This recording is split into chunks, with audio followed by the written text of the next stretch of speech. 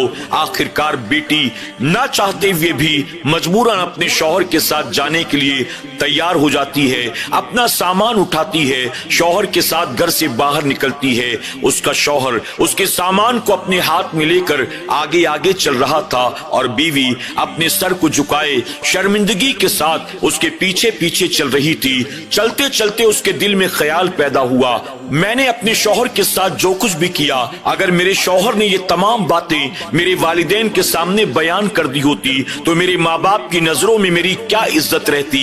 میرے شوہر نے میرے ماں باپ کی جلی کٹی باتیں سن لی، لیکن اف تک نہ کہا، میرے بارے میں ایک جملہ بھی نہ کہا۔ میرا شوہر اگرچہ گاؤں دیہات کا ہے، اگرچہ بے پڑھا لکھا ہے، اگرچہ بہت زیادہ خوبصورت نہیں تو کیا ہوا، میرا شوہر خوددار ہے، میرا شوہر نیک سیرت کا مالک ہے، میرا شوہر اچھے کردار کا مالک ہے، میرا شوہر اپنی بیوی کی پردہ پوشی کرنا جانتا ہے۔ اب اس نے اپنے دل سے اپنے شوہر کی نفرت کو نکالا، اپنے شوہر کی محبت کو پیدا کیا اور دل ہی دل میں اس بات کا ارادہ کر لیا اب جینا بھی اسی کے ساتھ ہے اور مرنا بھی اسی کے ساتھ ہے۔ سبحان اللہ۔ ناظرین اکرام، آج کے اس واقعے سے آپ نے کیا سیکھا؟ کمنٹ باکس میں جا کر ضرور کمنٹ کریں۔ اللہ تبارک تعالیٰ نے قرآن مقدس میں میاں بیوی کو ایک دوسرے کا لباس فرمایا ہے، اور لباس کا کام جو ہوتا ہے وہ پردہ پوشی کرنا ہوتا ہے، ایک دوسرے کے عیبوں کو ڈھانکنا ہوتا ہے۔ یہ نہیں کہ شوہر لوگوں کے سامنے بیوی کی برائیاں کرتا پھرے اور لوگوں کے سامنے بیوی شوہر کی برائیاں کرتی پھرے، بلکہ اگر بیوی میں کوئی عیب ہے تو شوہر پردہ پوشی کرے، اور اگر شوہر میں کوئی برائی ہے تو بیوی اس کے عیبوں پر پردہ ڈالے۔ اللہ تبارک و تعالیٰ ایسے واقعات سے ہمیں اور آپ کو سبق حاصل کرنے کی توفیق عطا فرمائے، آمین یا رب